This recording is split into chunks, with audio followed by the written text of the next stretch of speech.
Dan saudara, tadi sepanjang jalan sampai saya kemari, saya lihat pengamanan acaranya hari rame bener coklatnya. Kenapa bisa rame begitu Habib Idrus? Cuman ngajinya jauh banget di pos depan, bukan kemari. Saya mau tanya, emang pengajian kayak begini mengancam warga? Saya mau tanya, kira-kira warga dengan adanya maulid, dengan adanya perayaan seperti hari ini, kira-kira warga takut apa senang? Jawab yang keempat, warga takut apa senang? Emang ada orang datang ke acara maulid Isra Mi'raj bawa bom, ada gak? Ada nggak orang datang acara maulid bawa senjata, ada tidak? Emang ada orang ngaji gini mau ngerusakin rumah gitu, ada gak? Ada tidak? Harus yang diamanin bukan tablik akbar, harus nyipik dua, betul? Tuh oligarki lu tangkepin, jangan orang maulid lu persulit, betul? Betul? Betul? Kadang polisi kayak gak ada kerjaan, betul? Harusnya yang harusnya ditangkep diamanin, yang harusnya diayomin ditangkap-tangkepin. Makanya tadi nama Habib itu saya tambahin Al-Bareskrimi, kan korban juga. Lah mana ada panitia maulid di penjara 8 bulan, Habib Idrus doang tuh. Jadi ya deh, ini namanya negeri suka-suka, betul?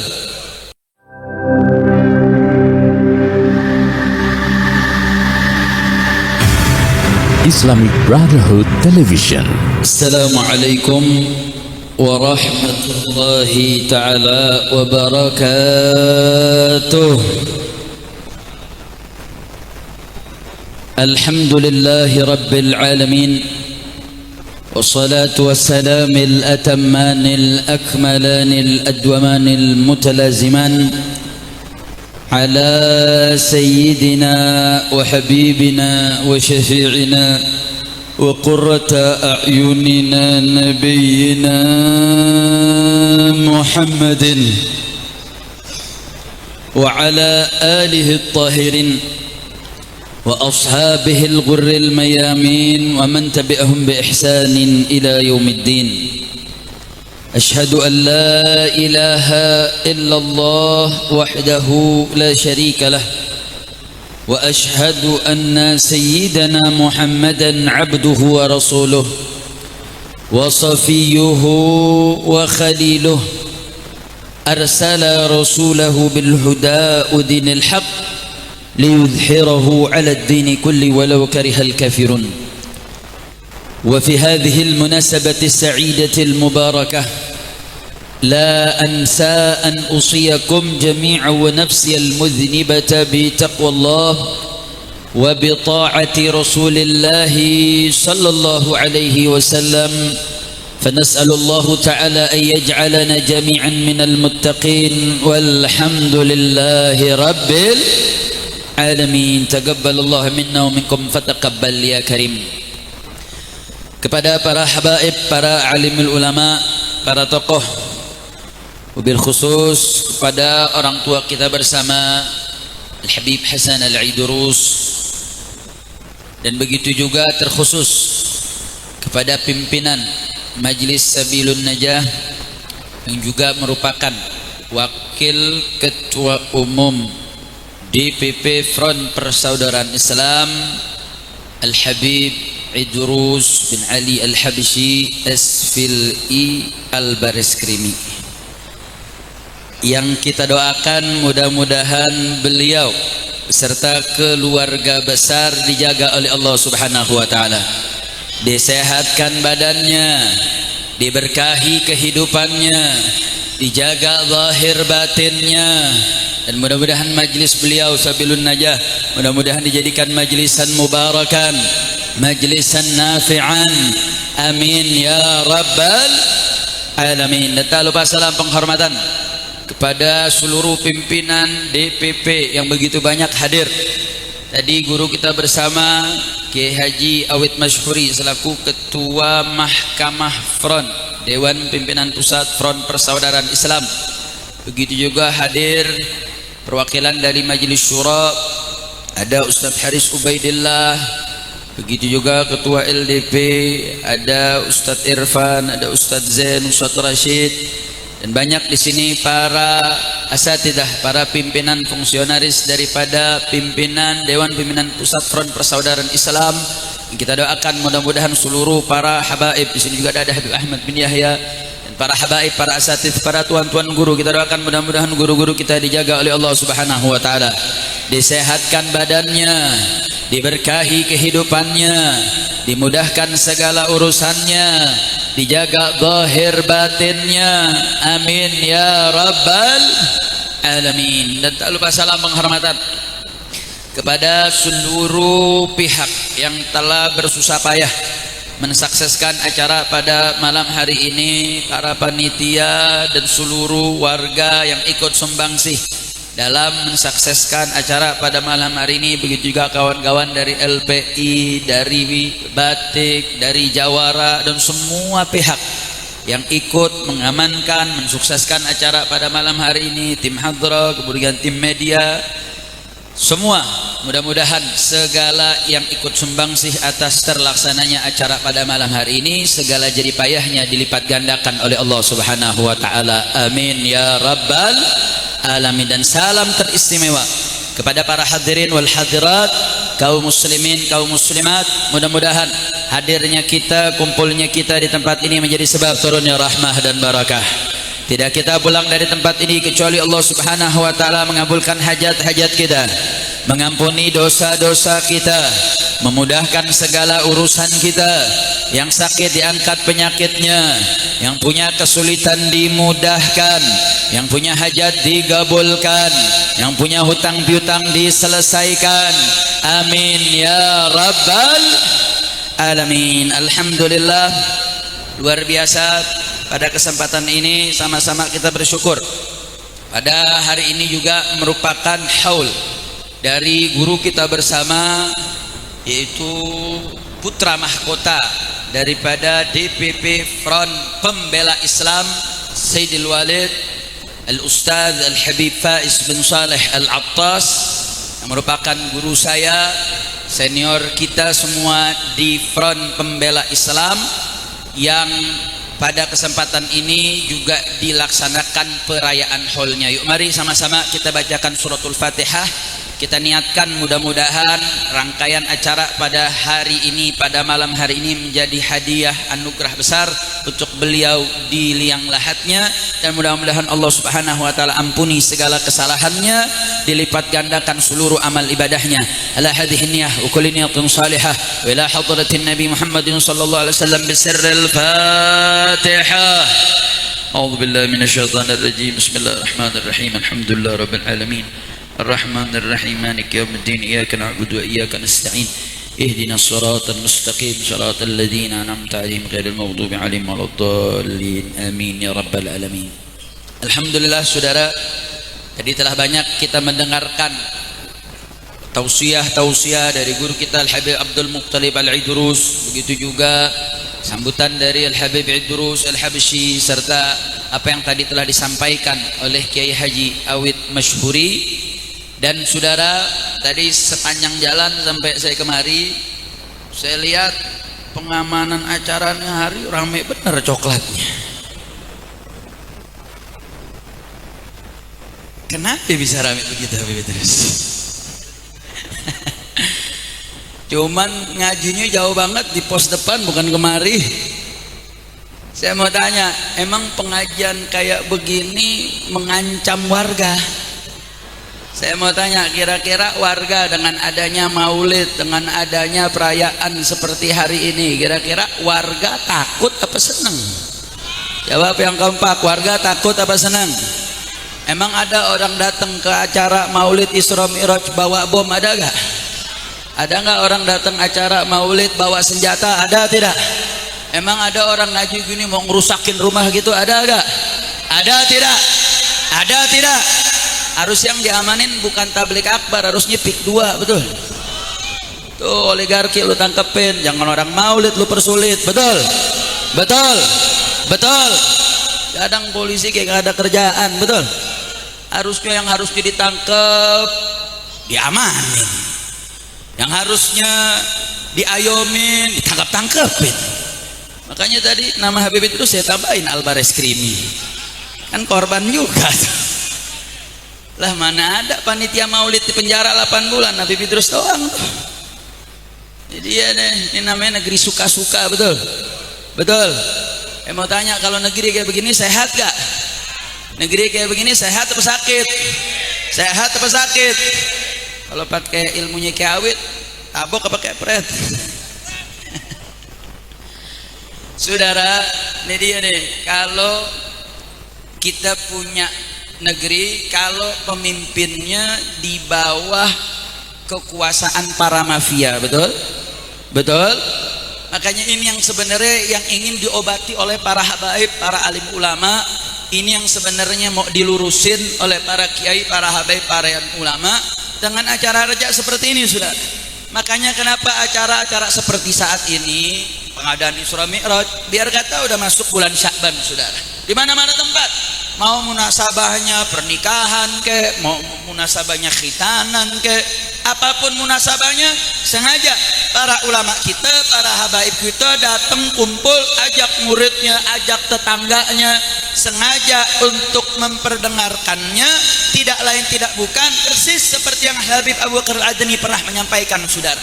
Acara-acara munasabat ad-diniyah seperti ini, acara-acara yang diadakan para alimil ulama dengan mengumpulkan para murid-muridnya, mengumpulkan tetangganya untuk menceritakan sejarah para nabinya, sejarah para alimil ulamanya, tidak lain tidak bukan, kata Habib Abu Bakar Al-Adni, adalah ba'ithun ilmiyun wa amali li gharsi fahmi al-izzatillah wa rasulihi wa nusratil imaniyah. Ini tidak lain tidak bukan merupakan ba'ithun ilmi wa amali, yang merupakan motivasi dorongan berbentuk ilmiah dan berbentuk praktisi dalam rangka untuk menanamkan pemahaman di tengah-tengah umat tentang dua hal.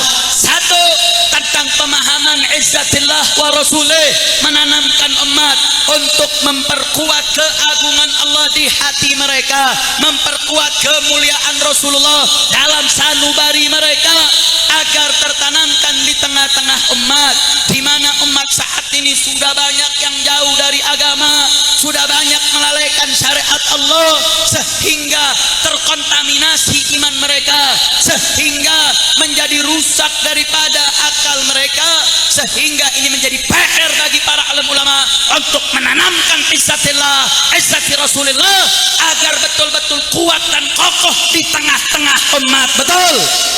Mau tanya, sekarang gangguan keimanan ada atau tidak? Gangguan syariat ada atau tidak? Pejabat yang usak-usik urusan syariat ada atau tidak? Pejabat yang benci dengan penerapan syariat ada atau tidak? Ada atau tidak? Ada, saudara. Gimana enggak? Ulama istiqomah, ulama ngingetin pemerintah buat ngelurusin, menegakkan keadilan, bukannya dirangkul malah dipukul. Betul apa betul? Betul apa betul? Ulama yang dengan sabar ngajak umat amar ma'ruf nahi mungkar, bukan disayang malah ditendang. Betul apa betul? Betul apa betul? Artinya apa, saudara? Ini dia tantangan umat. Makanya ini para ulama kita tuh cerdas, pintar, mampu mengambil berbagai macam celah. Makanya kita bersyukur di wilayah Ciledug ini, di wilayah kampung kita ini ada Majelis Sabilun Najah, ada Habib Idrus buat pengajian rutin. Tahunannya dia buat acara. Ini tidak lain tidak bukan adalah sebagai benteng, sebagai paku bagaimana wilayah kita ini betul-betul tertanamkan izzatillah wa izzah rasulih, agar tertanamkan yang diagungkan Allah, yang diagungkan Rasulullah, bukannya partai. Betul? Betul? Kan sekarang orang kadang lebih muliakan ya selain Allah, lebih menjunjung tinggi daripada selain Rasulullah, gara-gara urusan partai doang. Betul? Betul? Kadang lebih ninggiin kelompoknya daripada agama Islam. Betul? Betul? Makanya peran majelis taklim, peran habaib, peran ulama itu begitu vital di tengah-tengah umat, tidak lain tidak bukan dengan memanfaatkan hal-hal seperti ini, saudara. Ini kearifan lokal yang ada di Indonesia. Ini merupakan satu anugerah dari Allah yang nggak gampang diperoleh, saudara. Di berbagai negara nggak bisa kita buat acara kayak begini, saudara. Sulit. Di Saudi mau buat begini nggak bisa. Saya di Mesir nggak gampang buat acara, saudara. Mau buat acara kayak gini mungkin setahun sekali. Mereka cuma ngadain perayaan Maulid atau perayaan ketika merayakan peletakan Rasul Syarif Sayyidina Al-Husain ibn Sayyidatuna Fatimah Zahra binti Rasulullah sallallahu alaihi wasallam. Selebihnya nggak ada, saudara. Artinya apa? Ini kearifan lokal. Seharusnya warga ini bersyukur. Seharusnya pimpinan RT RW bersyukur. Seharusnya aparat mendukung, bukan mempersulit. Betul? Betul. Ini acara bagus, berkah, manfaat. Di sini dibacakan pembacaan Al-Quran, di dalamnya dibacakan pembacaan sholawat, di dalamnya dilakukan berbagai macam hal. Alhamdulillah. Saya mau tanya, kira-kira acara seperti ini bagus tidak? Berkah tidak? Berkah tidak? Takbir! Takbir! Sekali lagi saya mau tanya, acara seperti ini dukung atau tolak? Dukung atau tolak? Alhamdulillah, ini acara berkah, acara manfaat yang bisa mempersatukan umat. Alhamdulillah. Apalagi saudara, ini bulan Sya'ban, bulan yang agung, bulan yang mulia, bulan yang penuh dengan anugerah Allah Subhanahu wa taala, di mana Allah Subhanahu wa taala telah memberikan anugerahnya. Sayyid Muhammad bin Alwi Al-Maliki telah menyampaikan, saudara, bahwasanya inna zamana yashrufu bima yaqau fi min al-hawadis allati hiya aslu fi i'ta'il qiyam al-i'tibariyah, saudara. Di mana Sayyid Muhammad bin Alwi Al-Maliki mengatakan satu zaman, satu waktu menjadi mulia, menjadi agung bergantung dengan peristiwa yang terjadi. Kalau peristiwa itu terjadi menjadikan satu tempat, satu waktu menjadi mulia, maka kemuliaan waktu itu bergantung dengan kemuliaan peristiwa. Makin agung peristiwa yang terjadi, semakin besar kemuliaan waktu di sisi Allah Subhanahu wa taala, saudara. Artinya, kenapa kok bulan Sya'ban dimuliakan oleh Allah, saudara? Karena bulan Sya'ban terjadi peristiwa-peristiwa hebat, saudara. Dalam bulan Sya'ban terjadi peristiwa-peristiwa agung, sehingga kenapa bulan Sya'ban dimuliakan oleh Rasulullah sallallahu alaihi wasallam. Alhamdulillah. Saya mau tanya semua yang hadir di sini, kalau Nabi muliakan bulan Sya'ban, semua yang hadir siap muliakan bulan Sya'ban? Siap agungkan bulan Sya'ban? Takbir. Saudara, dalam bulan Sya'ban ini banyak peristiwanya. Saya tidak bisa saya jelaskan panjang lebar. Pertama, dalam bulan Sya'ban itu terjadi raf'ul a'malil akbar, diangkatnya amal-amal, catatan amal kita secara besar. Jadi raf'ul amal itu ada beberapa periodenya, saudara. Ada yang skalanya harian, itu setiap ba'da zuhur. Ada yang skalanya pekanan, setiap Senin dan Kamis. Ada yang skalanya tahunan, yaitu bulan Sya'ban, saudara. Makanya ketika Nabi ditanya, kenapa sih kok Nabi banyak banget berpuasa di bulan Sya'ban? Apa jawab Nabi, saudara? Nabi katakan bahwa bulan Sya'ban ini banyak orang yang lalai dengan bulan Sya'ban, bahwa orang ini banyak melupain bulan Sya'ban, karena bulan Sya'ban ini antara Rajab dengan Ramadan. Ucapan Nabi benar, saudara. Coba lihat sekarang, kalau bulan Sya'ban orang lebih banyak persiapan untuk Sya'ban dengan berpuasa, zikir, istighfar, doa, apa lebih banyak nyetok pakaian takwa sama sarung buat dagang Ramadan? Banyak gak yang nyiapin buat dagang? Banyak gak? Banyak gak? Banyak. Artinya apa, saudara? Nabi udah ingetin, bulan Sya'ban ini orang banyak yang lupa, bulan Sya'ban ini orang banyak yang lalai. Makanya Nabi SAW mengingatkan, Nabi banyak puasa di bulan Sya'ban, saudara. Salah satu sebabnya apa? Karena ada raf'ul a'mal. Nabi katakan, saya ingin dan saya suka ketika diangkat saya punya amal yang sifatnya sanawiyah, saat itu dalam keadaan berpuasa. Artinya apa saudara? Di bulan Sya'ban banyakin ibadah. Salah satu ibadah yang paling afdol ibadah berpuasa. Tapi hati-hati, ini ada larangan saudara.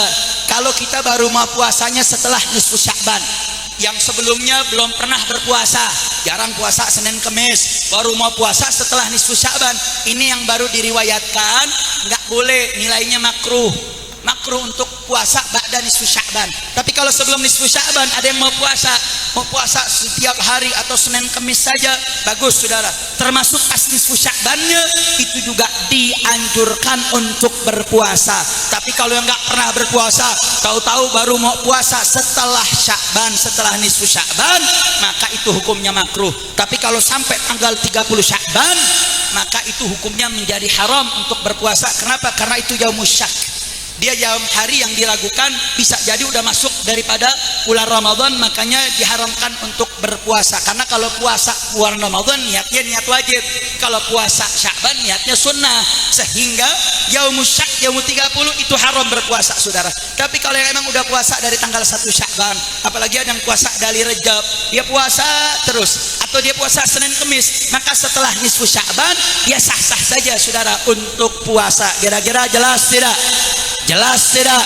Berarti saya mau tanya, amalan yang dianjurkan dilakukan di bulan Sya'ban puasa, kira-kira jelas atau tidak? Jelas atau tidak? Alhamdulillah. Yang kedua saudara, di bulan Sya'ban, kenapa sih bulan Sya'ban itu mulia saudara?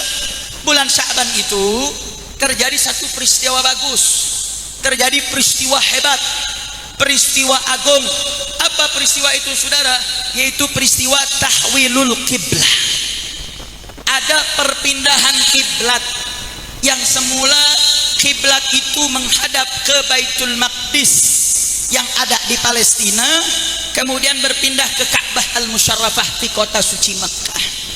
Saat itu Nabi hampir 17 bulan 3 hari saudara. Nabi menghadapkan kiblat, sholat ke kiblatnya itu menghadap kepada Baitul Maqdis 17 bulan 3 hari. Nabi dalam skala peribadatannya senantiasa menghadapkan kepala kepada Allah, dalam hatinya pengen Ka'bahnya pindah kiblatnya ke kota Mekah lagi saudara, pindah ke kota Mekah. Subhanallah, luar biasanya saudara, saking cintanya Allah kepada Nabi, sampai Sayyidatuna Aisyah bilang apa saudara? Begitu cepatnya Allah mengabulkan keinginan daripada dirimu ya Rasulullah sallallahu alaihi wasallam. Cuman 17 bulan 3 hari saudara. Tapi bukan itu yang ingin saya garis bawahi saudara. Yang jadi catatan, pertanyaannya kenapa sih kok Allah pakai membuat kiblat itu ke Baitul Maqdis dulu? Habis 17 bulan 3 hari dipindahin ke Ka'bah. Kenapa nggak langsung aja ke Ka'bah? Kenapa nggak langsung aja ke kota Mekah? Kenapa nggak langsung saja Ka'bah itu menjadi kiblat satu-satunya dan sejak awal menjadi kiblat umat Islam? Kenapa perlu menjadikan Baitul Maqdis, Masjid Al-Aqsa menjadi Ka'bah umat Islam kemudian dipindahkan saudara? Kira-kira jawab jangan. Jawab jangan. Jawab jangan. Udah ada yang ketuk-ketuk tiang listrik tuh. Lanjut jangan. Lanjut jangan. Siap lanjut. Siap lanjut. Takbir. Dia lagi bangunin sahur. Kali ada yang lupa ketiduran, dipikir kita tidur. Emang ada yang tidur? Emang ada yang tidur? Nggak ada yang tidur. Jadi tenang aja, nggak usah panik. Cuman bangunin orang sahur. Latihan. Besok kan mau bulan Ramadan. Belajar mukul tiang. Bagus mukulnya bagus. Cuman kurang kenceng, kalau begitu nggak bangun yang tidur, betul? Betul. Takbir. Saudara, jawabannya sama. Jawabannya, kenapa sih kok perlu ada kiblat dulu? Kenapa sih kok perlu ada kiblat ke Baitul Maqdis terlebih dahulu saudara? Jawabnya sama kayak peristiwa Isra Mi'raj saudara. Kenapa Isra Mi'raj perlu dari Mekah ke Baitul Maqdis dulu, baru urut ila sama dari Baitul Maqdis. Padahal saya mau tanya, andai kata Allah mi'rajkan Nabi langsung dari kota Mekah tanpa ada proses namanya peristiwa Isra, langsung dari Masjidil Haram atau dari rumah Ummu Hani fir riwayah, Nabi langsung dimi'rajkan oleh Allah ke langit dengan 7 lapis sampai Sidratul Muntaha. Saya mau tanya, kira-kira Allah mampu tidak? Mampu tidak? Mampu tidak? Mampu, saudara. Bisa Allah langsung naikin ke langit, saudara. Tapi pertanyaannya, kenapa Allah israkan dulu Nabi ke Baitul Maqdis, saudara?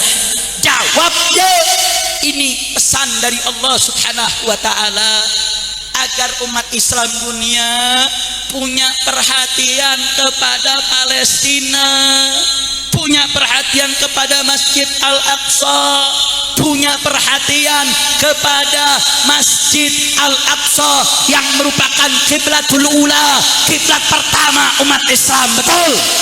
Betul? Ini adalah sepantasnya, saudara, sepatutnya. Anda bayangkan, andai kata Isra Mi'raj nggak ada tuh, mesti ke Masjid Al-Aqsa.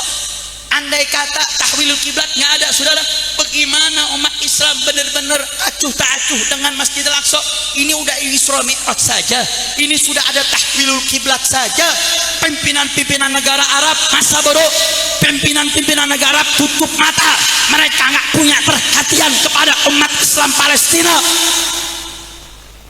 Artinya apa, saudara? Ini pesan dari Allah. Kau perhatikan itu Masjidil Aqsa. Kalau kau acuh tak acuh, hari ini Masjidil Aqsa yang diambil, besok Masjidil Haram, saudara. Kalau udah Masjidil Haram, besok semua negara-negara Arab dihabisin. Saya dapat satu maktab video, saudara. Gaddafi yang dibunuh. Gaddafi ini diberitakan oleh Donald Trump, saudara. Namanya udah ganti, bukan Donald Trump, Donald Bebek. Ya, Donald Bebek, saudara, buat cerita Gaddafi itu diturunkan permintaan Saudi kepada Amerika, saudara. Saya awal dengar berita ini benar apa enggak, tapi setelah saya dengar satu maktab video menarik, saudara. Apa dia bilang? Gaddafi mengatakan bahwasanya ini Israel kalau nanti sudah berhasil menguasai Gaza, kalau sudah berhasil menguasai tepi barat, dia berhasil mengambil Palestina, dia akan lebarkan ke wilayah Saudi Arabia, saudara. Habis itu dia akan lebarkan ke Mesir, dia akan lebarkan ke Yordania, dia akan terus menebar sampai Afrika Utara, saudara, sampai ke Maghrib, Tunisia, sampai ke Libya. Artinya apa? Ini ucapannya Gaddafi saat ini sedang di-challenge, saudara. Apa benar nih ucapan Gaddafi, saudara? Tapi ternyata betul. Dalam salah satu sidang sebelum 7 Oktober 2023, setan Benyamin Netanyahu berpidato di depan Dewan Keamanan PBB dengan membawa peta, dengan menuliskan The Grid of Israel, negara Israel Raya, yang mencakup negara tersebut menyentuh wilayah yang ada di Saudi Arabia, menyentuh Yordania, sampai menyentuh Mesir, saudara, dan menghapuskan Palestina dari peta dunia. Artinya apa? Ini udah program, saudara. Makanya saya baca dalam salah satu riwayat, kenapa sih ketika Nabi sampai ke Baitul Maqdis, Nabi diperintahkan malaikat Jibril jadi imam yang makmumnya para anbiya dan para rasul, saudara. Kenapa mesti itu sholat di Masjidil Aqsa? Kenapa nggak sholat di pimpinan dari para nabi tersebut dilakukan di Masjidil Haram? Di situ padahal ada Ka'batul Musyarrafah. Kenapa mesti di Baitul Maqdis, saudara? Jawabnya karena kalau saudara di Baitul Maqdis ini jadi isyarat, kalau umat Islam berhasil menguasai Masjidil Aqsa, kalau berhasil menguasai Palestina, maka tandanya kekuatan umat Islam adalah kekuatan yang dapat menguasai dunia, saudara. Terbukti kapan sih Baitul Maqdis bisa diambil? Zaman Sayyidina Umar ibn al-Khattab. Sayyidina Umar ibn al-Khattab saat itu persatuan luar biasa, saudara. Syariat luar biasa kuat dijalankan, imannya para sahabat begitu kuat, saudara. Persatuan begitu kuat sehingga Masjid Al-Aqsa berhasil diambil, dan kekuatan Persia Romawi saat itu gak bisa mengalahkan kekuatan Islam, saudara. Begitu juga zaman Salahuddin Al-Ayyubi ketika mampu berhasil mengambil daripada Masjid Al-Aqsa, saat itu juga kekuatan militer yang terkuat. Artinya apa? Justru kalau pimpinan Islam ini mampu bersatu mengambil alih Masjid Al-Aqsa, ini adalah titik kebalikan kekuatan umat Islam skala internasional. Ketika negara-negara Arab bersatu padu, mereka berbondong-bondong, semua bersatu padu nyerang Israel, nggak usah pakai senjata, saudara. Semua umat Islam kencingin Israel, Israel bakal kelelep sama air kencing umat Islam, saudara. Nggak usah pakai pelor, nggak usah. Umat Islam kencing saja, saudara, selesai. Mereka akan takut karena umat Islam kalau sudah bersatu itu akan memberikan rasa takut kepada musuh-musuhnya, saudara. Artinya apa, saudara? Ini pesan. Makanya kita berharap nih dengan kepemimpinan Presiden Bapak Prabowo Subianto yang terkenal dengan latar belakang militernya, kita berharap saat ini track recordnya sudah bagus, saudara. Menteri Luar Negeri sudah bagus, wamennya Bapak Anies Mata dalam beberapa pernyataannya juga sangat positif, dan kita ingin berharap ucapan dan sikap positif tersebut terus menerus ditingkatkan, bahkan kalau bisa dan seharusnya harus bisa sampai tingkat mengirim pasukan untuk tempur melawar tentara Israel dan Amerika. Betul? Betul. Saya mau tanya, kalau Indonesia mengirim tentara untuk bela Palestina, rakyat Indonesia senang tidak? Bahagia tidak? Takbir. Artinya apa, saudara? Justru di situ titik persatuan umat. Al-Habib Abu Bakar Al-Din mengatakan nggak bisa kita memerdekakan Al-Aqsa tanpa persatuan omong kosong, nggak mungkin. Sehingga wajib ini menjadi terus menerus.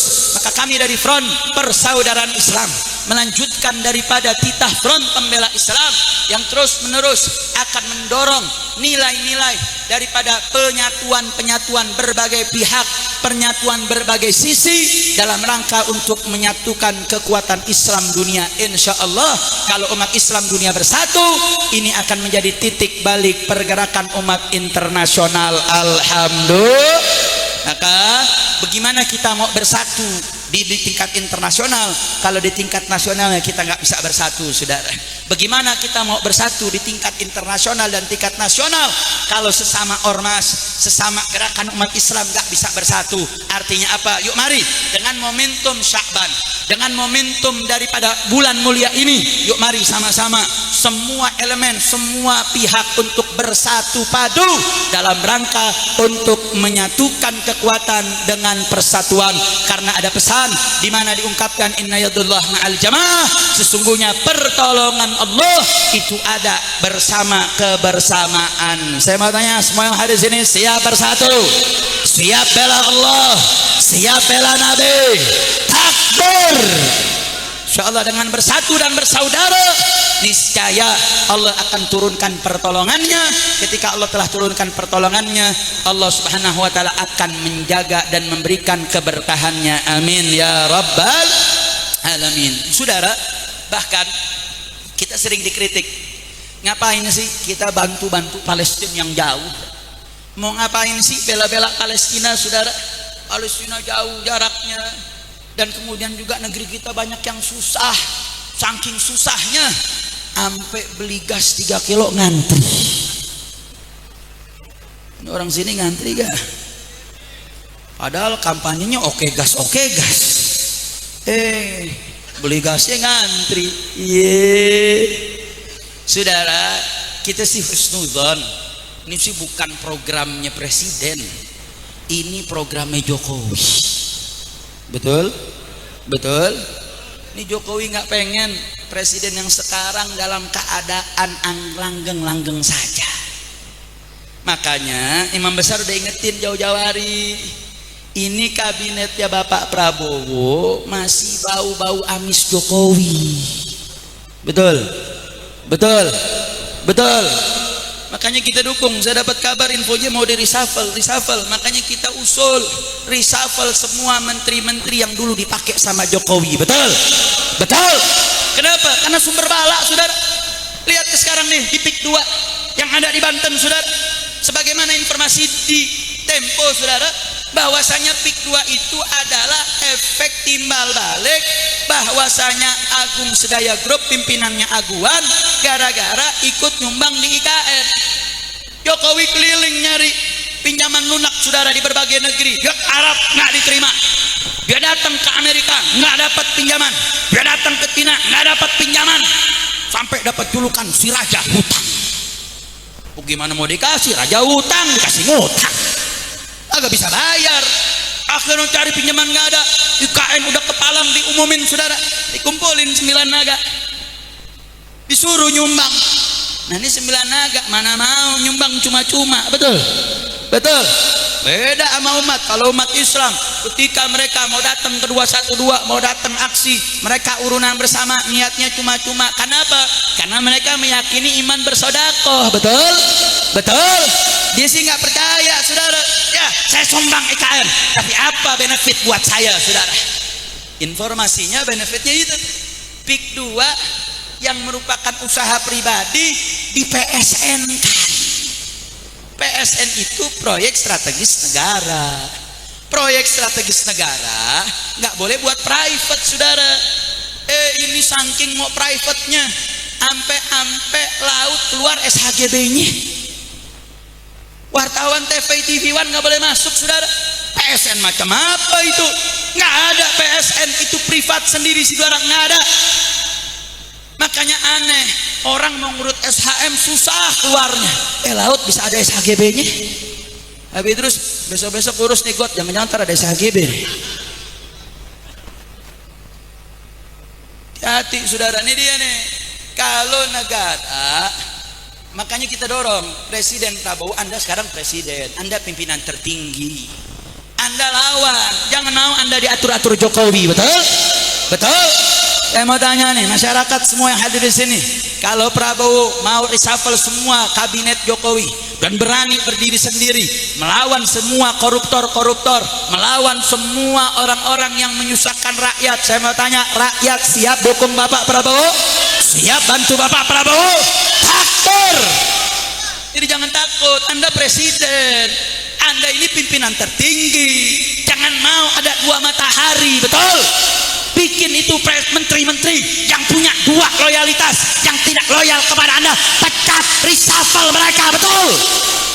Anda sekarang repot, dikit-dikit ngurusin gas, dikit-dikit ngurusin PIK 2, dikit-dikit ngurusin daripada bambu yang malang 30 km di laut. Saya dengar ceramahnya Kiai Awit tuh, ada keajaiban dunia baru, namanya bambu 3 km di laut lepas. Kenapa kok bisa kajian dunia? Nanya presiden nggak tahu. Nanya menteri nggak tahu. Nanya polisi laut nggak tahu. Benar kata Kiai Awit, keajaiban dunia. Saya mau tanya, kacau tidak? Kacau tidak? Kacau tidak? Itulah Indo. Saudara, makanya Bapak Prabowo, Anda punya rakyat, Anda pimpinan tertinggi. Rakyat dengan seluruh ormas Islam, kami siap pasang badan. Siapapun, semua yang ingin merusak negeri ini, kita akan berdiri tegak melawan mereka semua. Betul? Betul? Saya mau tanya semua umat Islam, siap bela bangsa, siap bela negara, siap jaga bangsa, siap jaga negara dari penjajahan. Takbir. Makanya tadi saudara, kenapa sih kita mesti bela Palestina saudara? Saudara, dengan kita bela Palestina, kita sambil belajar. Palestina itu, Anda tahu, itu dulu ketika terjadi isu Holocaust, terjadinya pembantaian Yahudi, yang entah itu benar atau bohong saudara, tapi dengan isu Holocaust itu terjadi eksodus besar-besaran. Itu di mana kapal-kapal membawa orang-orang Yahudi yang ada di Eropa untuk didaratkan di Palestina. Saat itu mereka datang sebagai imigran saudara. Mereka datang, mereka diperiksa, mereka mendapat pengawalan ketat, mereka ditempatkan di tempat-tempat khusus. Tapi kemudian apa yang terjadi saudara? Saat itu masyarakat acuh tak acuh, masa bodoh, ya biarin dah orang Yahudi, nggak usah dipikirin, mereka juga cuma dikit, biarin cuma numpang, nggak apa-apa, nggak ada masalah, kita hidup masih tenang. Kemudian ternyata dengan perjanjian Balfour saudara, sampai akhirnya dengan kelicikan Inggris dengan tangan PBB, akhirnya menjadikan Palestina sebagai negara yang menjadi tempat wilayah berdirinya negara Israel. Dan akhirnya terjadilah mulai eksodus besar-besaran, mulai terjadi program-program istiton, yaitu dengan mengambil paksa tanah dan rumah warga Palestina, sampai akhirnya wilayah Palestina yang mulai dari 1947 terus menerus sampai hari ini yang hanya tersisa pecahan-pecahan, saudara, tinggal tersisa Gaza dan sekian persen di Difa al-Gharbiyah, tepi barat, saudara. Dan apa yang kemudian dilakukan? Baru, saudara, gerakan-gerakan Fosoil Jihad muncul. Mereka menyadarkan warga dulu, mengedukasi warga bahayanya Yahudi, bahayanya protokol Zionis Israel. Dan apa yang terjadi? Kekhawatiran itu kemudian terus-menerus mengerikan. Bagaimana bukan cuma mengambil wilayah, sampai-sampai genosida, sampai yang terakhir kita lihat pembantaian besar-besaran yang dilakukan oleh Israel. Saudara, makanya pembelaan kita terhadap Palestina bukan sekedar kita di dalam hal tersebut kewajiban kita jaga Masjid Al-Aqsa, kewajiban kita sesama umat Islam, saudara. Di balik itu kita juga belajar. Hati-hati ini Indonesia, saudara. Indonesia ini menjadi urdah, mereka menjadi target. Kita ini mustahdaf, kita ini juga jadi target. Kenapa, saudara? Saya teringat saat kami kedatangan tamu seorang Syekh Dr. Murawih Nasr ke pondok pesantren kami di Markas Syariah Megamendung, saudara. Saat itu saya bertanya, Dr. Murawih, bagaimana sih kok bisa hebat betul Palestina melahirkan perempuan-perempuan mujahidah, melahirkan generasi yang nggak putus mukawamahnya, yang generasi demi generasi terus angkat senjata melakukan perlawanan, melahirkan para hufadzul Quran yang nggak berhenti, saudara. Apa jawabnya? Jawab kami simpel, kata beliau, bahwasanya nahnu mustahdaf, kami ini jadi target. Kami ini target oleh Zionis Israel yang mau ngambil tanah kami, yang mau ngambil Masjidil Aqsa. Maka kalau kami nggak bersiap-siap, kalau kami lehai-lehai saja, kalau kami hanya berpangku tangan saja, maka besok Masjid Al-Aqsa akan direbut oleh Zionis Israel. Kemudian yang menarik, saudara, beliau lanjutkan, sebenarnya yang mustahdaf bukan kami saja. Hei kamu orang Indonesia, Anda ini juga mustahdaf. Anda ini mustahdaf. Kenapa? Ini Indonesia umat Islam terbesar kedua, saudara, atau ketiga di seluruh dunia, yang punya sumber daya alam luar biasa, yang punya saking luasnya Indonesia, saudara, sampai ada 3 zona waktu. Mana ada negeri punya 3 zona waktu, saudara? Yang punya kekuatan dengan 2 hijau, ada hijau tentara dan ada hijau umat Islam yang melindungi sumber daya alam yang luar biasa. Sehingga Indonesia ini jadi mustahdaf, jadi target untuk diambil oleh hegemoni dunia. Dan saat ini, saudara, ada namanya perang asimetrik. Apa itu perang asimetrik? Perang menguasai negara bukan dengan senjata, bukan, tapi lewat pisau investasi. Dan itu sudah jalan di kita punya negeri, saudara. Dan yang mengerikannya apa? Diambil pesisir, saudara. Morowali diambil PIK 2 sekarang, saudara, PIK 1 diambil pesisir. Emang kenapa pesisir diambil? Oh, kalau dia udah ngambil pesisir, dia punya laut, saudara. Kalau dia udah ambil laut, dia mau memasukkan apapun bisa, saudara. Dia mau masukin senjata bisa, mau masukin narkoba bisa, mau masukin apa saja bisa. Dan ada, jangan salah, Cina itu punya wajib militer, saudara. Artinya wajib militer apa? Rakyat mereka wajib militer. Ketika dia wajib militer, berarti dia latihan megang senjata. Satu waktu dia dikasih senjata, dia bisa pakai senjata, saudara. Kalau dia bisa pakai senjata, dia tinggal ikut perintah, saudara. Artinya apa? Dengan kita bela Palestina, kita belajar jangan sampai Indonesia akhirnya kejadian apa yang terjadi di Palestina. Karena kita acuh tak acuh dengan investasi, acuh tak acuh dengan tenaga kerja asing, akhirnya Indonesia dijajah oleh kekuatan asing. Betul? Maka saya mau tanya semua hadir sini, mau nggak Indonesia dijajah? Mau tidak Indonesia dijajah? Siap jaga Indonesia, siap lawan para penjajah. Takbir! Nggak bisa, saudara. Ini umat Islam mesti bangkit, rakyat Indonesia mesti sadar. Jangan cuman gara-gara mau jual tanahnya, akhirnya dia gadaikan kedaulatan negeri. Betul? Betul? Makanya, saudara, yuk mari sama-sama kita ingetin, saudara. Kita mesti jaga negeri kita, bahaya. Kalau sudah datang itu waktunya saudara, maka nasi sudah jadi bubur, itu akan menjadi satu kesulitan dan itu jadi beban buat kita semua saudara. Yuk mari kuatkan Islam kita, kuatkan iman kita, jaga persatuan kita, untuk yuk sama kita sadar dan kita lawan segala bentuk penjajahan di negeri Indonesia. Betul? Sekali lagi saya mau tanya, siap bersatu, siap bersaudara, siap lawan penjajah, siap lawan kekuatan asing? Takbir! Mudah-mudahan Indonesia diberkahi. Mudah-mudahan kita memberikan amanah kepercayaan kepada Presiden Bapak Prabowo Subianto untuk menjaga negeri ini. Amin. Amin. Ya Rabbal Alamin. Makanya saudara, sebelum saya tutup, sebentar lagi kita akan masuk nisfu Sya'ban yang insya Allah akan jatuh pada tanggal 13 Februari atau tepatnya Kamis malam Jumat. Itu malam-malam mulia saudara, disebut malam Lailatul Mubarakah karena malam penuh keberkahan.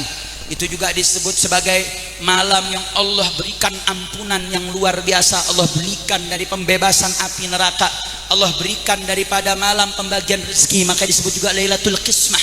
Makanya maksimalkan malam nisfu Sya'ban. Makanya kenapa Sya'ban menjadi mulia? Salah satunya kada ada Lailatul nisfu Sya'ban. Rajab mulia karena ada satu Rajab saudara.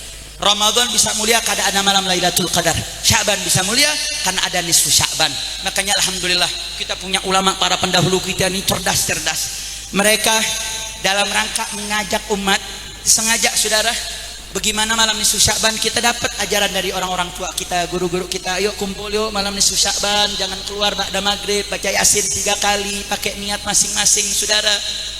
Saudara, ini merupakan amalan yang pada hakikatnya 4 madhab sepakat bahwa ihya'u lailatul nisfi Sya'ban itu mustahab.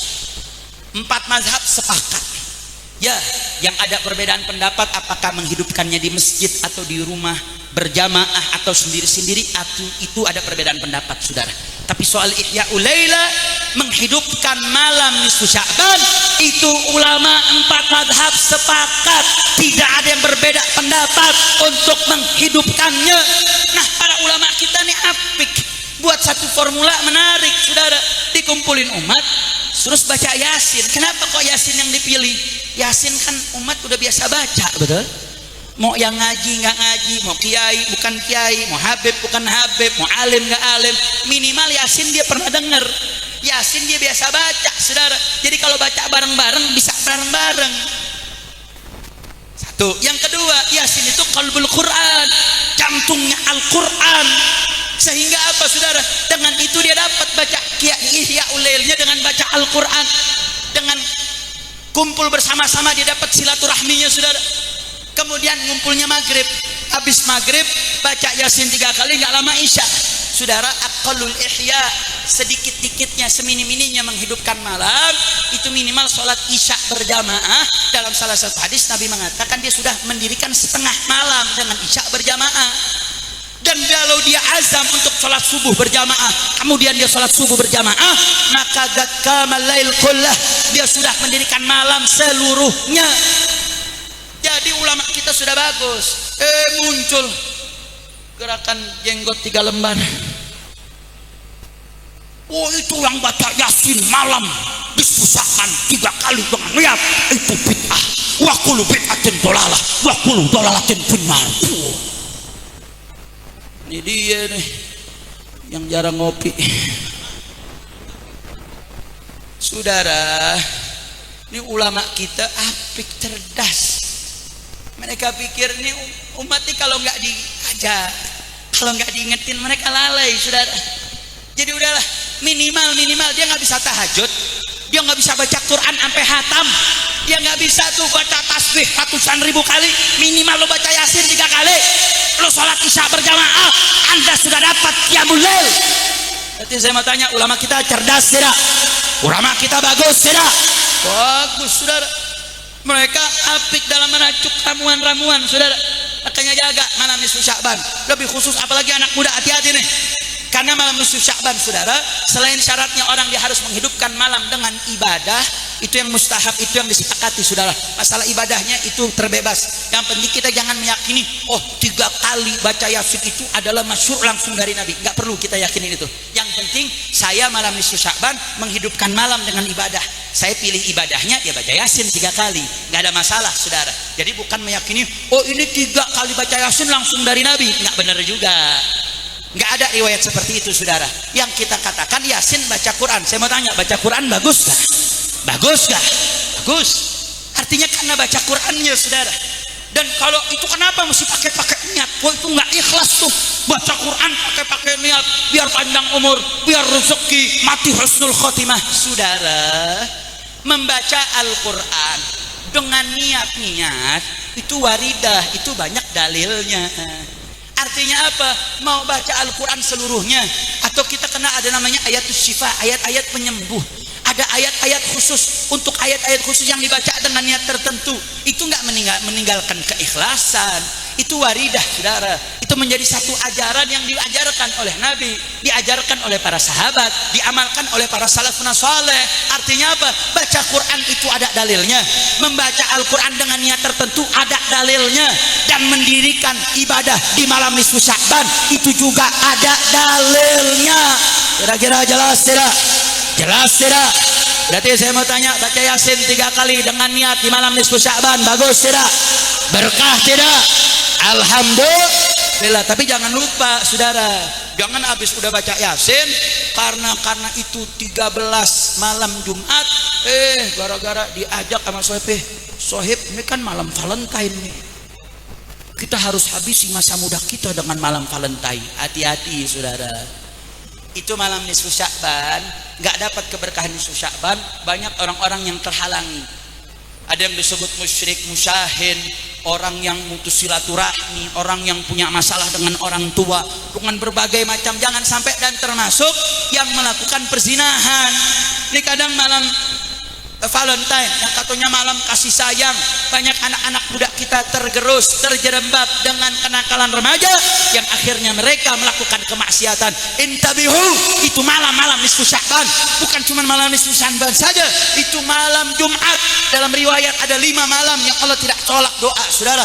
Malam Jumat, malam Idin, kemudian malam nisfu Sya'ban, dan malam 1 Rajab. Ini 2 malam, ada 2 malam digabung dalam 1 malam saudara. Malam nisfu Sya'ban doa mustajabah, yang malam penuh keanugerahan, dan yang kedua juga berbarengan dengan malam Jumat. Artinya apa saudara? Yuk mari jaga. Orang tua nih yang punya anak-anak, pegang anaknya saudara, larang jangan sampai dia keluar akhirnya buat maksiat saudara. Suruh baca Yasin, gak bisa baca di masjid, baca di rumah bareng-bareng saudara. Bapaknya duduk, ibunya duduk bersama anak-anaknya, baca Yasin.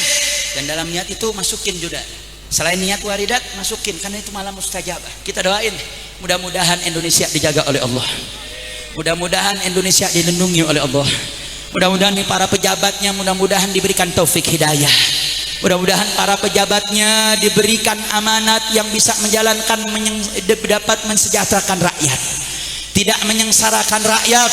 Dan mudah-mudahan andai kata mereka tetap saja menyengsarakan rakyat, mereka nggak dapat taufik hidayat, mudah-mudahan mereka dihancurkan oleh Allah, mereka dibinasakan oleh Allah. Mereka-mereka yang punya niat jahat, niat busuk kepada negeri ini, mudah-mudahan Allah hancurkan sehancur-hancurnya. Amin ya rabbal alamin. Jadi gunakan malam nisfu Sya'ban menjadi malam munajat bagi kita, malam keagungan bagi kita. Doa macam-macam saudara. Doa untuk kebaikan akhirat, doa untuk jadi anak-anak kita anak yang soleh dan solehat, doa untuk segala kebaikan dunia dan akhirat insya Allah. Mudah-mudahan Allah panjangkan umur kita sehingga kita bisa menyambut bulan suci Ramadan. Amin ya rabbal alamin. Dan termasuk di bulan Ramadan saudara, itu Anda punya waktu yang luar biasa. Ramadan itu malam yang agung. Anda punya waktu mustajabat terkhusus buka puasa. Jadi ketika Anda buka puasa, batalkan dengan makan korma, habis itu minum air, baru Anda baca doa. Allahumma laka sumtu atau dhahaba dhama wa abtalatil uruq wa thabatatil rijal insyaallah ta'ala minal amin, dan seterusnya. Habis itu Anda doa segala hajat, dan jangan lupa masukin lagi doa untuk negeri kita saudara. Saya yakin kalau semua umat baca doa malam nisfu Sya'ban, baca doa setiap buka puasa, insya Allah semua pimpinan-pimpinan yang punya niat busuk, niat jahat, mereka akan Allah hancurkan sehancur-hancurnya. Nabi sudah menyampaikan ad-du'a silahul mu'min. Doa itu senjata orang yang beriman. Mudah-mudahan Allah berkahi kita semua.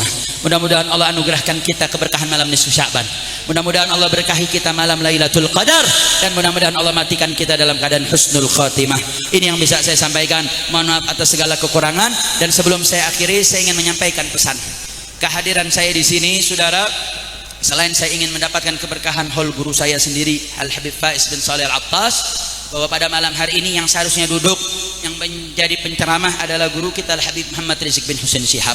Saya tahu betul jadwal ini sudah masuk ke dalam agenda beliau sudah catat, beliau sudah agendakan, dan beliau sudah niat. Karena saya tahu betul, dan para senior kita Kiai Awid, Suat Haris mengenal betul, begitu juga Habib Idrus, bagaimana kecintaan imam besar kita kepada Sahibul Haul Habib Faiz bin Shalih Al Attas. Saya dengar sendiri saudara dari lisan saya punya guru Habib Muhammad Rizik bin Husain Shihab, beliau katakan Faiz ini, Habib Faiz ini merupakan orang ibarat murid yang kacang gak lupa kulitnya. Beliau baru pulang dari Mesir saudara, cium tangan sama abah uminya, langsung datang ke Petamburan, langsung nemuin gurunya Habib Muhammad Rizik Shihab, langsung berkata, Habib, apa yang bisa saya bantu? Ini murid yang wafi, murid yang setia saudara, dan saya tahu betul bagaimana imam besar begitu cintanya. Saya dengar sendiri langsung dari lisan beliau mengatakan, saya punya murid banyak, saya punya murid di mana-mana tempat, saya punya murid ribuan, saya punya majlis di mana-mana tempat, tapi saya berasa betul-betul punya murid Hadza Faiz bin Shalih Al Attas. Ini murid yang luar biasa, anak muda yang betul-betul menjadi putra mahkota daripada imam besar kita Al Habib Muhammad Rizik bin Husain Shihab. Saya diajarkan oleh guru saya Al Habib Faiz bin Shalih Al Attas. Saya tahu saudara, saya ngaji dengan imam besar, beliau ngajar di Madrasah Jamiat Khair. Guru saya Habib Faiz juga ngajar di Jamiat Khair saudara. Habib Faiz itu dulu ngajar fikih. Saya ingat, saya kelas 1, 2 tahun saya mendapat pengajaran dari Habib Faiz bin Shalih Al Attas di Jamiat Khair. Itu imam besar punya gaya dalam mengajar saudara. Salah satu gaya imam besar itu suka getok meja di dalam setiap mengajar saudara, dan gaya gestur tubuhnya. Dan guru kita Habib Faiz bin Shalih persis gayanya saudara. Retorika bicaranya, cara bicaranya, sampai cara ceramahnya persis betul. Dan ini tidak lain tidak bukan bentuk wafaknya beliau, kecintaan beliau. Bahkan sebagaimana kita ketahui bahwasanya beliau tidaklah menerima ceramah kecuali beliau kasih syarat. Kalau saya punya guru Habib Muhammad Rizik bin Husain Shihab memerintahkan saya untuk membadali beliau, maka saya minta panitia relakan saya untuk batalkan acara, untuk gantiin acara saya punya guru saudara. Dan itu merupakan bentuk wafa, kesetiaan. Dan saya lihat sendiri saat beliau kecelakaan, sebelum akhirnya beliau wafat, saat itu imam besar semenjak dapat kabar beliau masuk rumah sakit, beliau selalu menemani di rumah sakit, bahkan gak pulang-pulang. Beliau bermalam di mobil untuk menemani Sahibul Haul saudara. Bahkan sampai saat meninggal, saya hadir dalam pemakaman saat itu. Jenazah dibawa dari Masjid Al Barokah sampai ke pemakaman Karet, berjalan kaki. Imam besar nggak mau lepas ngegotong daripada keranda daripada Sahibul Haul Habib Faiz bin Shalih Al Attas. Artinya beliau sebenarnya pengen betul hadir dalam perayaan haul ini karena kecintaan beliau kepada murid tercintanya Al Habib Faiz bin Shalih Al Attas. Namun beberapa hari ke belakang beliau mendapatkan penyakit, beliau dalam keadaan kondisi fisik yang sedang lemah, sehingga dokter merekomendasikan untuk tidak boleh capek, tidak boleh mengeluarkan ekstra tenaga, sehingga beliau harus betul-betul bed rest, harus benar-benar istirahat. Bahkan jangankan tablik akbar saudara, madros yang rutin tiap Rabu saja itu beliau tidak hadir, padahal itu di rumah beliau. Kenapa? Karena memang beliau dalam kondisi kesehatan yang sangat-sangat perlu banyak istirahat. Yuk mari sama-sama kita bacakan suratul Fatihah. Kita niatin mudah-mudahan imam besar diangkat segala penyakitnya, disehatkan badannya, diberkahi kehidupannya, dijaga zahir batinnya. Ala hadhihi niyah wa kulli niyatin salihah wa ila hadratin nabi bisirril Fatihah. A'udzu billahi minasyaitonir rajim. Bismillahirrahmanirrahim. Alhamdulillah rabbil alamin. Arrahmanir rahim. Maliki yaumiddin. Iyyaka na'budu wa iyyaka nasta'in. Ihdinas siratal mustaqim, siratal ladzina an'amta 'alaihim ghairil maghdubi 'alaihim waladdallin. Amin. Sehingga beliau kirim salam kepada seluruh jamaah, kepada seluruh para hadirin dan hadirat, dan sekaligus meminta maaf dan ridhonya karena tidak bisa hadir. Kira-kira maafnya imam diterima enggak nih? Kira-kira ridho tidak? Rela tidak? Alhamdulillah. Kita doain mudah-mudahan tahun depan beliau bisa hadir dalam haul. Mudah-mudahan bisa ngisi di tempat ini. Amin. Ya Rabbal Alamin. Ini yang bisa saya sampaikan. Mohon maaf atas segala kekurangannya. Jangan bubar dulu, akan ditutup doa sebagai husnul hitam. Hakadha minni wa lafu minkum. Wassalamualaikum warahmatullahi wabarakatuh.